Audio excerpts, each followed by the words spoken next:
A lot of you may have noticed it took me a very long time to make this video. You can see it's almost been a month since I've last posted and about 2 months since I said I was going to make this follow-up. You might not believe me, but I have a really good reason for that. I didn't feel like doing it. As we all know by now, the horror game scene on Scratch is slowly being killed off by Scratch itself. It's being banned because it's not kid-friendly. Little does MIT know, all kids care about nowadays is Poopy Playtime and Smiling Critter, and maybe like some Sprunky or something. So to fix our shortage of horror Scratch games, I decided to host a game jam. Which a lot of you guys participated in. You all had a month to make games to scare me, and since you guys are my audience, you obviously could make a game that's scary, right? All of you guys can take in the critiques that I gave you all from all the other videos and make a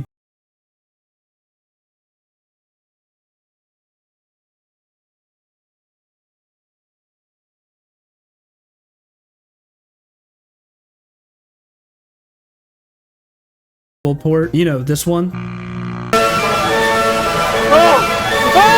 I made a video about it a while ago, promptly named 5 Nights on Fentanyl, and if you've seen the original video, you would understand why I named it that. The game had a very dingy, fever dream-esque style to it that me and a lot of others fell in love with. The reason I bring this up, though, is because the first game we're reviewing has a lot to do with it. Let me introduce you to Doors' weird mobile port. Now, a lot of people submitted Doors fan games, so it's kind of inevitable that one ended up on the list, but to be honest, I've never played Doors, so I don't know how faithful this is to the original game, nor do I care. So let's hop right into this. The game was made by Lum Family, who has a profile picture that stares right into my soul. Starting the game, we're shown a very similar menu to the original, and the only thing that's actually clickable is the play button. Not that the end button would be very useful. I also don't know what this says, but it doesn't do anything. I also discovered that if you wait on the title screen for too long, it jump scares you, but I didn't get a recording of that, so whoops. Starting the game and talking about the gameplay itself, it's entirely mediocre at best. I'd even venture to say that it's not good. The visuals are really selling this one for me. After we're shown the controls and drop into the map, there's really nothing for us to do. The player character is this gray square, which usually I would talk shit about, but I feel like it kind of adds to the feeling of this game being broken. The timer in the top ticks down from 300 as you make your way down these hallways that slowly change. The subtlety of the changes makes me wonder if I'm ever actually making progress, or if there's really any point to going forward in the first place. There is an answer, by the way. Every so often, this disturbing text is going to flash on screen. What's great about this and the original FNAF mobile port is that all the text is compressed incorrectly. It's very easy to point out that this is scuffed. It's a super common mistake for people to try and fit text into a certain place and just kind of squish it, but here it really works to sell the idea that this is made unprofessionally. It really lets the unease sink into the viewer, especially with what the text is saying. It really sets in the panic when you need to get a hiding spot. After the text is gone though, this thing runs down the hall and screams. And if you're in the hallway is the same time it is, let's just say you're freaking dead, bro. Also, this thing pops up at random, but it has nothing to do with the game. Okay, so I was recording stuff for the video. I was recording gameplay and I had this crazy glitch happen, so I definitely have to include it in the video. I don't really know what's happening here, but I couldn't do anything and then I just died. You guys might be thinking, how do you beat this game? What if you don't have a door to hide in? Here's the trick, is you can just always hide in the door. Something I noticed really early on in playing is that there's actually no punishment for staying inside of the door, or the like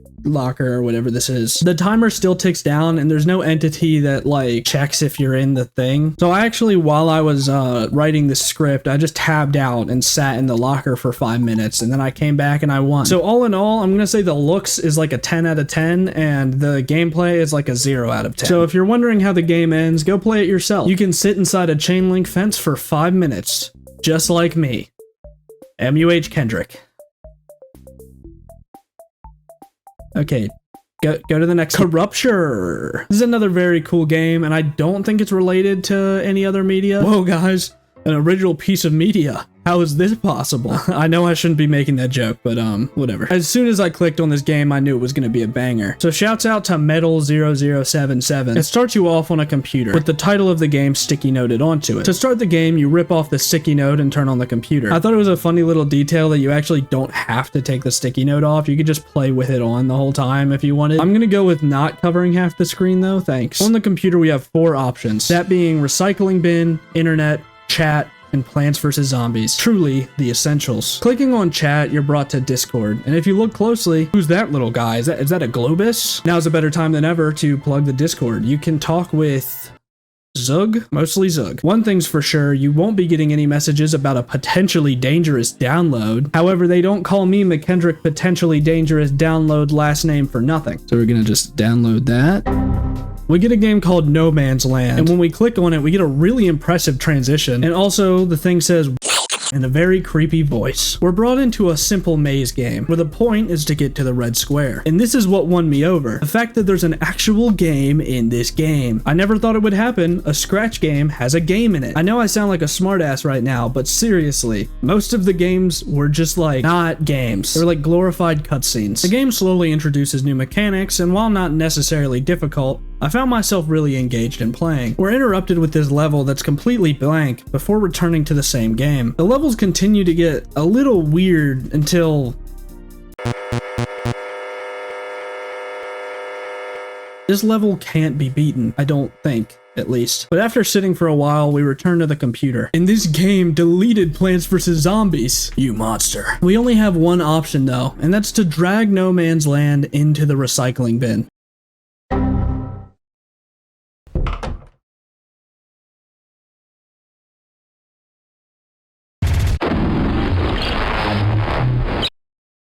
So, a lot of you are probably expecting me to make fun of that jump scare, and while it is bad, I still need to give props to how impressive it is that they had a 3D animation inside of Scratch. I don't care what you tell me, that's pretty cool. I like that. I think that some extra effort in the jump scare and maybe making it a little less telegraphed would have added a lot, but hey, this isn't the only game about computing.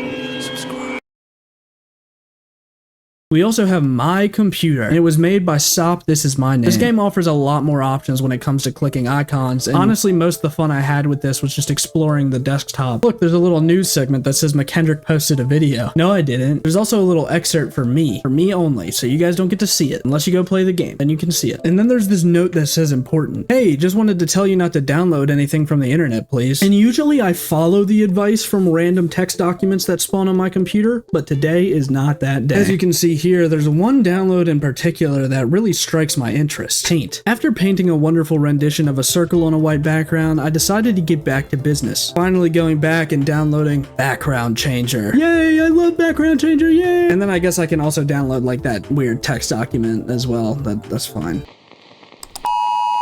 It changed my background. I worked so hard on that. Somehow we downloaded a virus that's strong enough to break my computer screen. Kind of. It's fine after a second, and we can load up the messenger. Be prepared. For what? Oh, okay. Well, I'm glad I listened.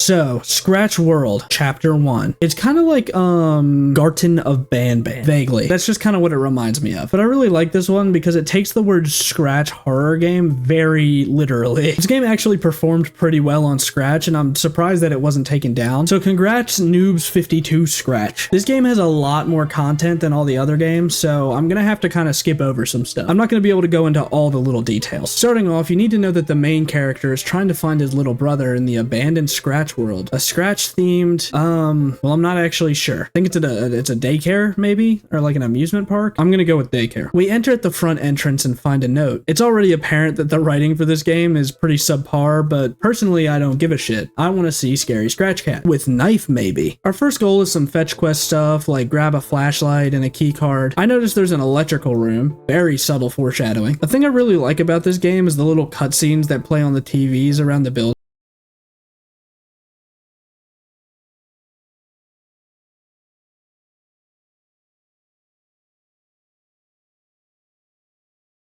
Oh wow, who would have seen that coming? I also find it really funny that the text on the screen cuts out as if it knew that the power was gonna go out. It also wasn't like something that needed to be censored. And I think that the creator probably just didn't think about what came after the sentence, so they just put like a little dash. Anywho, we go over to electrical and oh my god, it's Among Us. Guys, look, Among Us. Through to fun or staff only. We grab this scratch doll that acts as a battery to get us through doors, and spoiler alert, we only use it twice. When we reach the first door, a voice calls out to us, kinda like Garden of Banban. The voice informs us that they will help us find our brother, but first we need to find and turn on 3 generators, the first of which is in the racing room. Thankfully, the character does not tell you where the room is, so I actually found all of the rooms except the racing room. But at least I found this note, which means nothing. And I could go on and on about how this building is laid out so weird, like who would build a building like this, but that would be too much energy. So I'm not gonna do that. I recharged my doll and then whipped this shit like crazy, and my prize is lore. Again, I don't care, but Jumbo Josh reference is pretty cool, I guess. After turning on the generator, I went to the coding room to find another one. I played this arcade game, which I didn't need to do, but it was pretty fun. And then I took a coding quiz. You have to go to the section that each block belongs to, and I don't code on Scratch, but luckily I know my colors. Oh no. What does this block mean? After totally not cheating, I unlocked this door, and we have to do a red light, green light situation with Giga. And I know her name now, guys. Don't worry. It's actually not very difficult, so I turned the generator back on, and I'm back off to find my brother. When I got to the challenge zone, I was ready to one-shot this shit easy peasy. We have to get through the maze in 24 seconds, but what I actually did was I ran straight into a wall, got stuck, and then stopped playing the game. If you want to see the ending, give this one a try, because it was pretty fun. I liked it. I liked all the mini games. Hey guys, quick little intermission from yours truly. I just wanted to thank you guys for getting this far into the video, and you know, if you've been entertained for this long, then maybe you should consider subscribing. Please.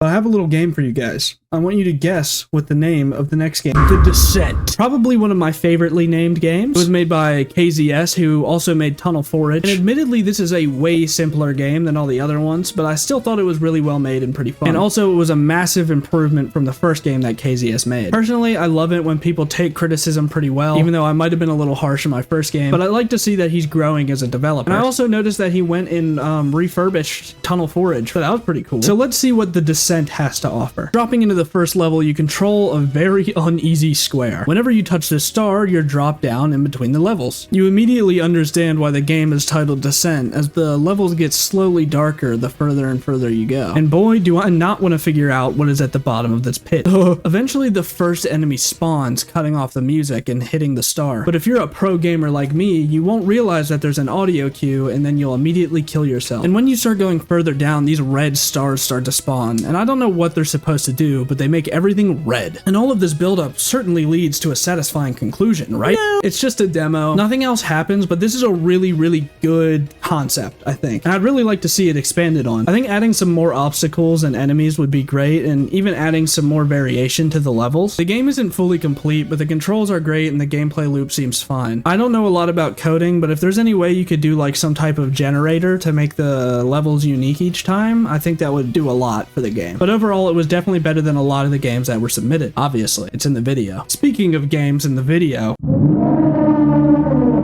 you guys might remember this funny little tidbit from the last video. And maybe add like a talking skeleton with a blue eye or something. I don't know. I'm just spitballing. But guess what? He didn't listen. Unless you count this guy. Slap a blue eye on there and we're good. This game is called Monocross Remedy, a direct sequel to the first game. Spoonzard made this one as well. Wait a second, you said that it needed it to be used on Scratch. This game isn't on Scratch. Hey, watch your tone, stupid baby. Stupid dumb baby. I'll crush you beneath my foot. Spoonzard did make this on Scratch, and I know because he made a video about it, which you should totally go check out, by the way. I'll leave a little thing somewhere. He transferred it over to itch.io because he broke the one rule of Scratch horror games, making it actually scary. Don't make it too scary. That will scare the children. Here you go. Calm down. Calm down. And if you're wondering about the other game that wasn't on Scratch, shut up. It's pretty much immediately clear why this game is on the list. I mean, just look at it. It's by far the scariest looking game. But we should probably take a look at the gameplay before we give it too much praise. We wouldn't want to make you too happy, Spoonzard, whatever that name means. This game starts directly after you win the last game, and it makes me wonder how the character got into the first map. Also, why is there a random ass sink right here? Pretty convenient though. I need to pour my gross ass liquid out. Gameplay wise, this game is very similar to Pizzeria Simulator. Your main goal is to complete this checklist and heal your arm, I think, maybe. You also have two other exciting options, looking left